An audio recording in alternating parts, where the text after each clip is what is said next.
What's going on, everybody? This is an episode from the No Gimmicks Needed Wrestling podcast. Do you like podcasts and you want to see the full podcast? Make sure you check out the No Gimmicks Needed Wrestling podcast on all your podcast platforms, such as Apple Podcasts, Google Podcasts, Stitcher, Spotify, iHeartRadio, among many others. But you're listening to the episode right here on YouTube, so make sure you hit that like button and below, and make sure you hit the subscribe button to NC Studios and NC Level Up for all your gaming needs. This is the Nerd Coalition. Enjoy the show. Well, let's switch over to AEW, because AEW had their Full Gear pay-per-view on Saturday, yesterday. And once again, like AEW usually is, AEW has a good track record when it comes to pay-per-views. The build-up may be shit. The go-home show for this on Dynamite was not good for Full Gear, but I think overall the show was pretty good, though. How about you? Just overall. I thought the show was pretty solid.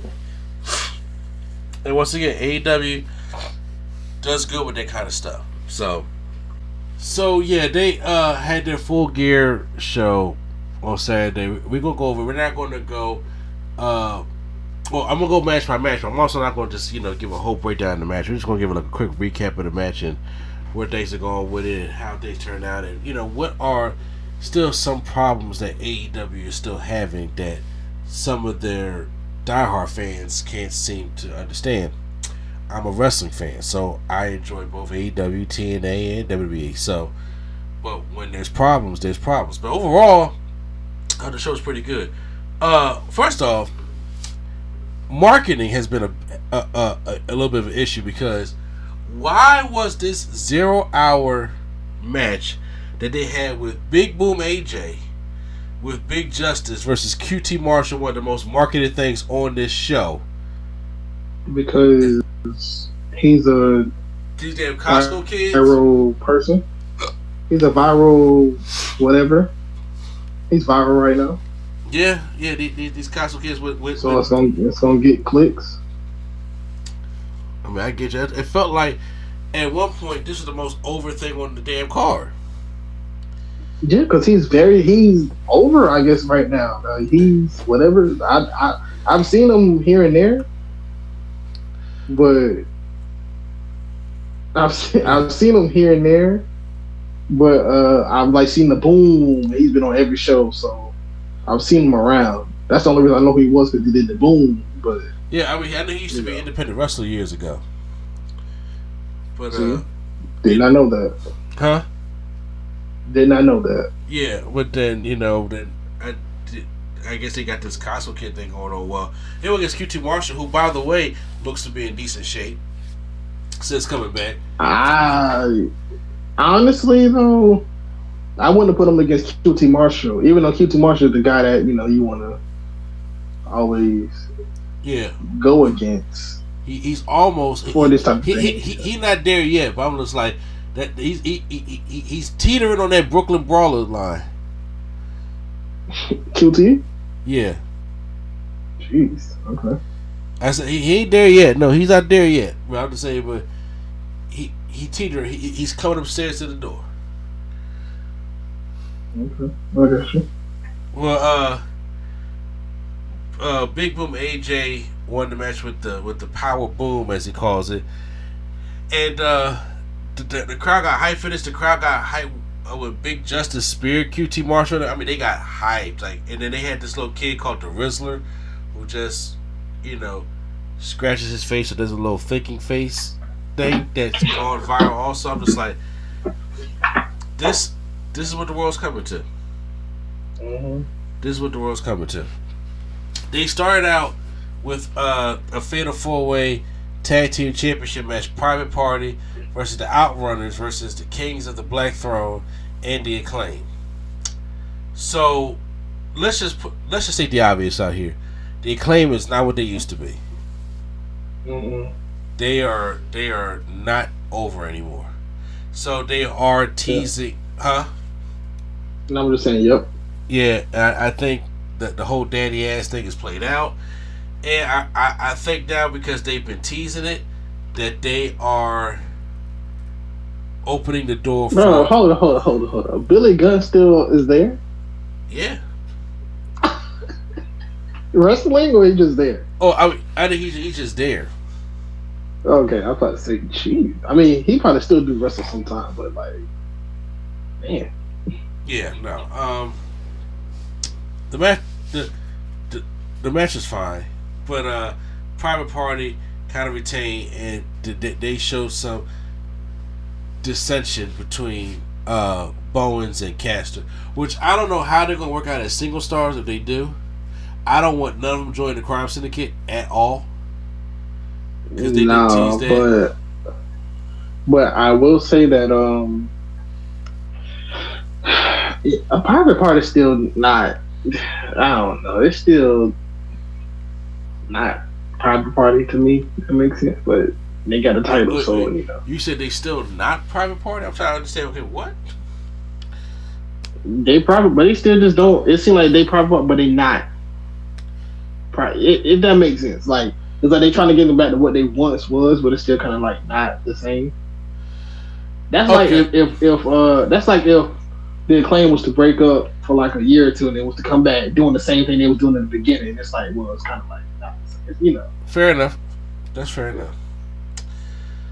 Next one, overall, I thought it was a decent opener, but you know, Malachi and Brody mostly dominated. MJF versus Roderick Strong. This match, as a wrestling match, is going to be a good match, but it had no heat.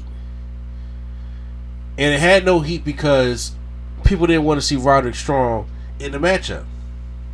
Yeah. But the only reason why... Okay, so do you know the story behind this matchup? Because Kyle O'Reilly was saying Adam Cole... I know Kyle O'Reilly told Adam Cole that... Something about it. I forgot. Why? Because I forgot. So because now Adam Cole wants to get his hands on MJF, but MJF made an ultimatum that you had to win 3 matches in a row to face me at Full Gear.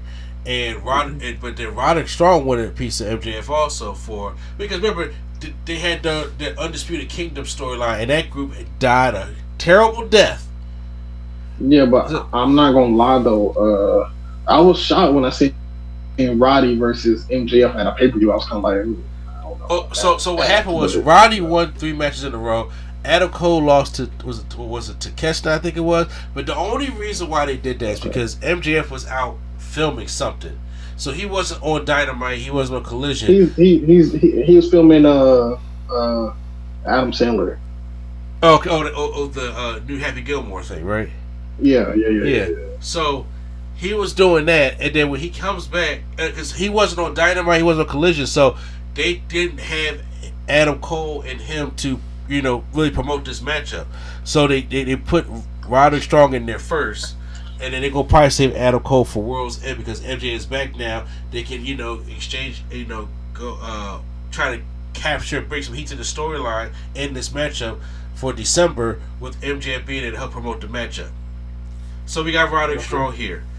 And like I said, it as a wrestling match, it was a good matchup. And MJF took the time to work on the fingers and the arm of Roderick Strong throughout the whole matchup. Very Zack Sabre of him. Say what? Very Zack Sabre of him. Oh yeah, I know you don't like the Zack Sabre. I think Strong was trying to go for End of Heartache, but then MJF kind of reversed it and then put him in the salt of the arm bar. He automatically tapped out because he been working on the hand all day. All match, and then he pulmonizes his arm or his hand, and then Adam Cole runs out, which shows some dissension of the Undisputed Kingdom. Like, why would you come out now? And Kyle O'Reilly comes out, Matt Mike Bennett, and then Kyle O'Reilly shoves. What they need to do, they need to do is just forget all that and just put Roddy, Kyle O'Reilly, and Adam Cole in the group and just call it a day. I agree with you. He pushes Adam Cole screaming at him, telling him, "You're the reason why Roderick Strong got attacked." And so there's this dissension, which once again, I understand that this is one of the issues I have with these AEW shows. they would try to squeeze everything on one card. I'm like, this could have been a Winter is Coming match, a Dynamite match, a Collision match. Because if you didn't have MJF to promote the match with Adam Cole, you could at least did this with Roderick Strong on TV and say in a pay-per-view match for Adam Cole. But it was like, okay, if this was off the card, I wouldn't be mad, you know? Yeah. Next up, which I've heard a lot of praise about this match, Mercedes Moné taking on Chris Statlander for the TBS Championship. Mm-hmm. I heard, because I didn't get a chance to see this match, this was Mercedes Moné's best match in AEW so far. I mean, I haven't even seen all her matches. I can't lie, but I would say this was very good. And I heard this was really good for Statlander also. I think there was one spot. Is it true that when Mercedes tried to go for the frog splash and Statlander called her and picked her and put her in the F5? Yes, it is. Yep. That is impressive. Even though, like I said, I like Chris Statlander, but I was just like, I don't know what the fuck just happened to, just I hated the way that her and Will Nightingale's story just ran its course, and that was it. No, this was not Mercedes. This was like Sasha or something. This what it felt like. It was Sasha. Well, she did it without Camille, so I don't know. It felt like Camille was getting more of a burial than them trying to get sympathy for her for taking that TBS championship. Mm-hmm. But I'm just not feeling Camille. I'm sorry. Maybe because of how the way she came in, like when she was in NWA and everything, it was different. But I guess how she been presented. Basically, she was kind of like not like Jade, but kind of like a Jade, like just dominant. Yeah, well, they took all that credibility from her in AEW so far. Yeah, took all of it. We have Jay White taking on Hangman Adam Page. I didn't even know why they were feuding, but I'm like, I feel Hangman feels like ever since he lost the title, he just like obviously he had the swerve thing. Was like other than that, so like he just kind of just like there. Well, no, Hangman is still obsessed with, even though the swerve thing is past, he's still obsessed with winning the AEW championship again. But then Jay White just came back, so they started this feud that they had. Okay. And I know he lost. Who, Hangman? Yeah. Did he lose? Did he hit he tried to hit him with the what's his finisher? The Buckshot Lariat?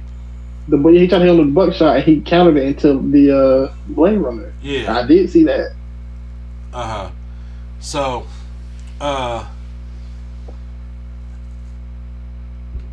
Hangman does go kind of ballistic. He goes on the red. Christopher Daniels comes out, tries to stop him. Hangman punches Christopher Daniels and leaves. While further incident, but it could be something that's going to be like, well, you punched an official, so you're going to probably get fined or suspended or something like that. So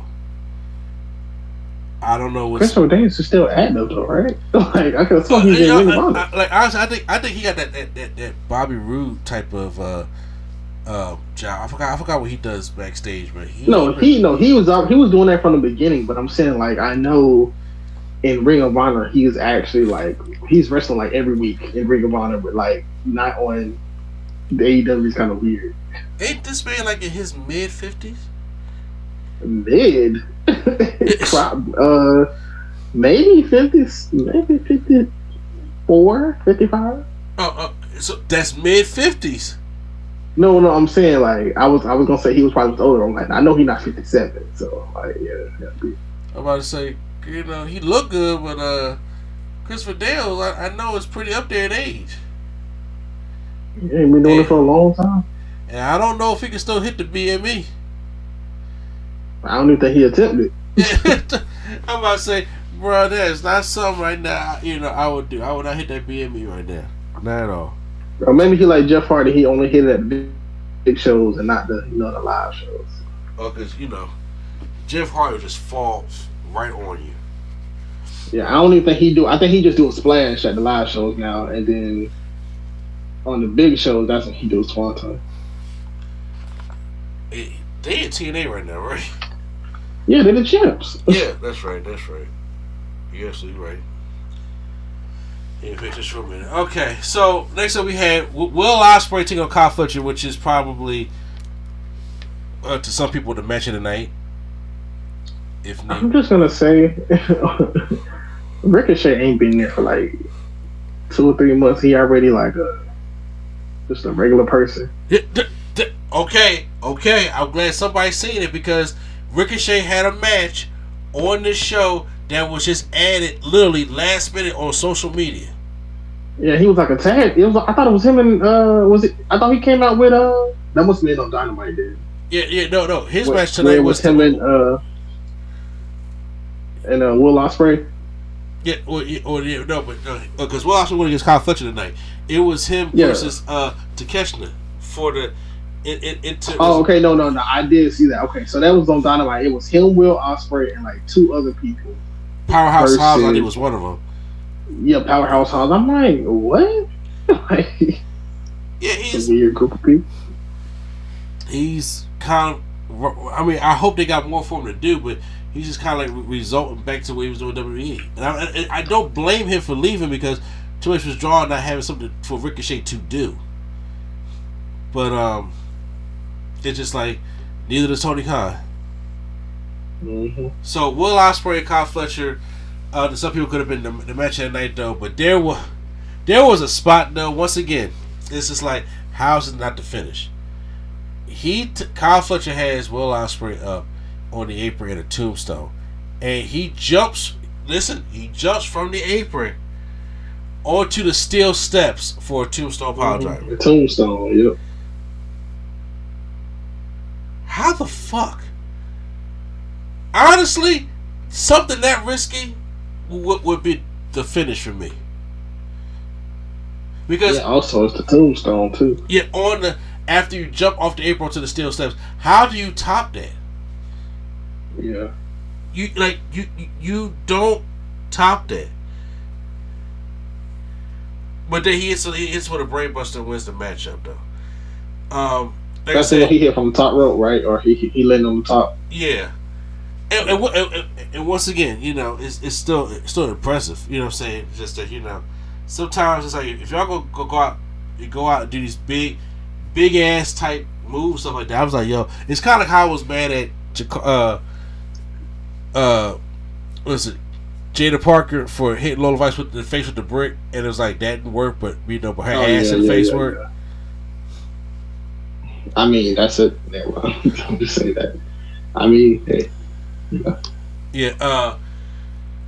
Well, they had a segment where Mariah May and Mina Shakamura. I don't know. I'm gonna say yes. Oh, see, I thought you usually know the names, bro. Not this time. They came out there for the Champagne Championship celebration, even though she won this thing months ago, and they just now getting around to this. I don't know why people didn't see this. Well, not people. I don't know how they didn't see this coming because it's literally the same thing that happened to her. I mean, that she did to Toni Storm. Exactly. But as they were taking the toast, Mariah May grabs the ball to hit Mia, but she takes a little too long, and Mia sees it and kicks it out of her hand, and then spears her off the ramp into these tables at the bottom. And then when she gets up, her mouth's all bloody, with the bloody mouth, she kisses Mariah May on the forehead, and that's the way the segment ends. It could have been a segment for Dynamite or Collision. It had to be on the show. Does it help break up the show a little bit? Sure. But it need to be here is because, they already teased it. Toni Storm came out on social media and said that she's retiring from wrestling. Because she retired. Yeah, okay. She retired. She lost in AEW. She lost in CMLL. She's been on this losing thing. She says there's, she's done with wrestling, and AEW doesn't need Toni Storm right now. They're doing great without her. I haven't notified Tony Khan anything, but she's she's done. Enjoy Mariah May as your champion. This is clearly a storyline. Okay. Yeah, but I think she's gonna come back as regular Toni Storm, not Timeless. Marilyn Monroe. Yeah. She's gonna come back as like the rocker or whatever. That would be kind of funny. But see, so what I'm thinking is happening here, because obviously it was like it wouldn't make no sense for Toni Storm to come back in full gear after 3 days after talking about she retired. Milk the storyline, and I think because right now this is going to the winter is coming or the world's end. It's going to lead to Mariah May taking on Mia S for the championship. Mariah May will win, but they got Grand Slam, a stadium show coming up in Australia in February.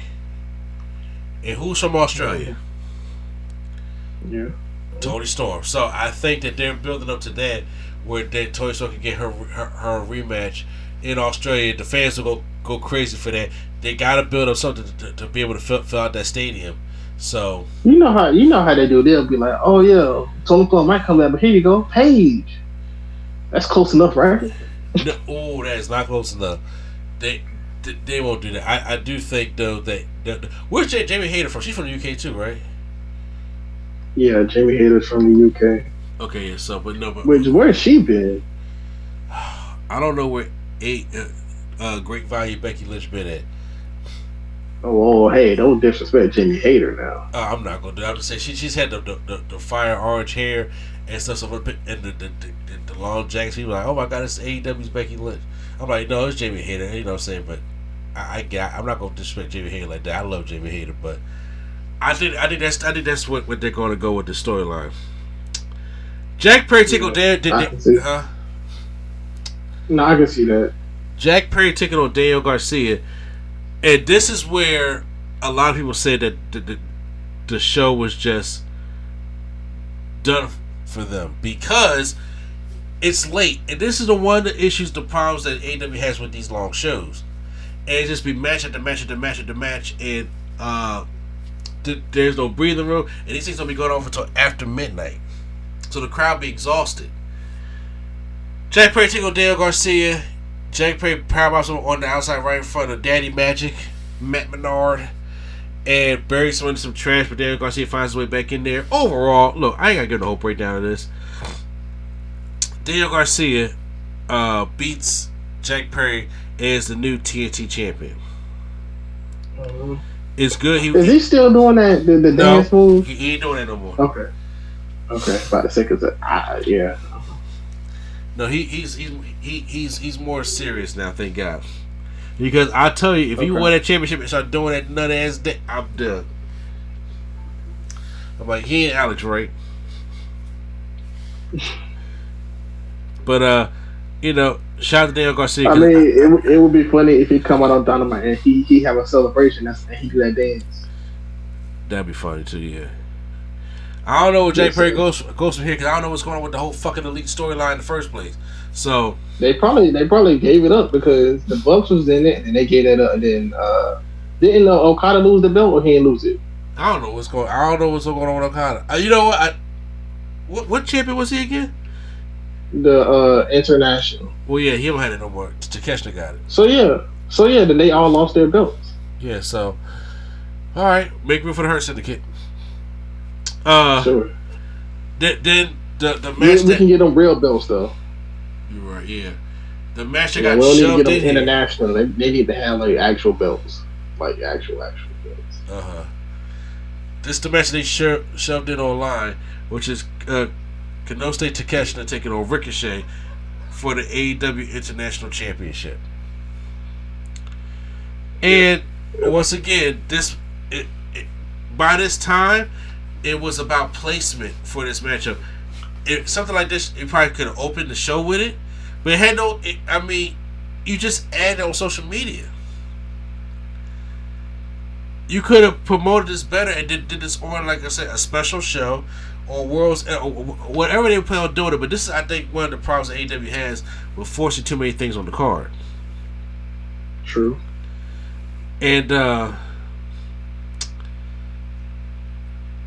Takeshita wins after, I think it's a powerbomb off the top rope that he does the Ricochet. I don't know if it was a powerbomb or Falcon's Arrow. I'm not necessarily sure, but he wins the matchup, which I figured he would. But once again, I be feeling for Ricochet because I feel as though he's doing the same thing that he was doing WWE.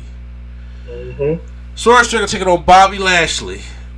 And I thought this was pretty good here because they showed the power and dominance of Bobby Lashley. But Swerve was hanging in there. The one spot I did like, though, was Swerve DDT's Bobby Lashley on the apron. And then they got like the full steel sets pulled away from the ring. And MVP is out there, Shelton does join a little bit at Swerve. But Swerve runs up the stairs and then gives Bobby Lashley a double foot stomp through the announce table. Yeah. That was dope. So I was like, wow. Yeah. But then, like I said, Shelton Benjamin has a brief stare down with Swerve, distracts him a little bit for Bobby to spear him through the barricade. And then he rolls Swerve back in the ring, slams him down, and puts him in the hurt lock, and then Swerve is out. And Bobby was dominant in this matchup because you got to put Bobby over in his first pay-per-view match. His first, regular match was a handicap match with Cheeseburger. But, yeah, I wouldn't have did that. Yeah. I would have said his first match just be against Swerve in general. Yeah, but so, he wins that. He looks good. This is not going to be over between Swerve and Bobby Lashley. They're probably going to get, somebody even said they probably do a tag match with Swerve and Prince Nana with Bobby Lashley and MVP. What you think? I'm gonna be honest with you, I really don't want to see Prince Nana wrestle. I'm Swerve. I'm like, Prince Nana look, I get a partner. No, he can wrestle well. He's old though. Yeah.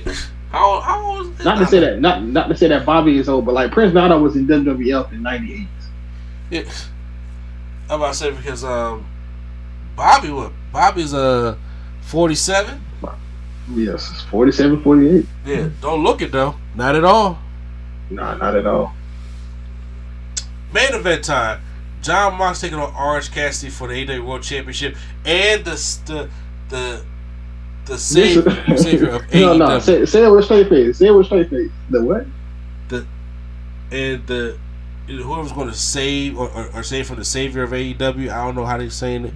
They say it's the fate of AEW is hangs in the balance. Yeah, the fate of AEW. Like, the fuck are y'all talking about? But look. Literally with the briefcase. Literally. The fuck is y'all talking about? But this was a brawl. And they, Moxie opens up Orange Cassidy at the beginning of the match. Even at the beginning of the match, Orange Cassidy hits him with like 3 orange punches and then a dive to the outside. But then that's when the blood comes. And yes, Orange Cassidy bled before Moxie did. They were... Well, Moxie said the stipulation of AEW in the balance, and we changed up a little bit. Exactly. There was back rakes, like to the point where Orange Cassidy's back was bleeding by the back. And you already know your boy JR. He hate the back rake. Speaking of JR, I've seen JR like 3 times this week. Yo, I've seen JR was on them last 2 matches. Did you hear? I forgot to mention. Did you hear what he said at the beginning of the Swerve match? What did he say? I do that Prince Nana dance every morning. Bro, I've seen him in public. No, he does not. I'm telling you, like I said, I've seen him 3 times this week. He ain't doing nothing. He is not doing that. He said he ain't doing not a goddamn thing. Came here to pick up a cheeseburger, bro. I'm you know what? Let me not be alright. I'm sorry. No, next time I see him, I'll be nicer. Sorry. You'll be like, man, please. Just saying, like I've seen him like 3 times, this week. Like, bro, where are you going? Why are you not at work? Like, he said, "Why are you not at work?"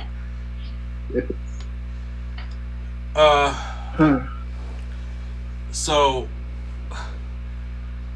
they Marina Shafir, she's the one that carries the briefcase, correct? Mm-hmm. She's the one that has AEW's future in the balance. In the balance. Not Moxie. Orange Cassidy at one point does hit Moxie with the briefcase, takes him out for a very close 3 count. but Moxley kicks out, and then we start getting the other. I'm not gonna lie. I'm listening. If I'm AEW and I do this match like this, and it's against Orange Cassidy, I would have just had not Moxley squash him, but I would have did a glorified 5-minute squash. Well, no, I mean they're really trying to build Orange Cassidy as a credible baby face. Like you still gotta get him sympathy. Like you're going against Moxley though. I'm saying, but it's Orange Cassidy. This is not like Dante Martin. This is Orange Cassidy here.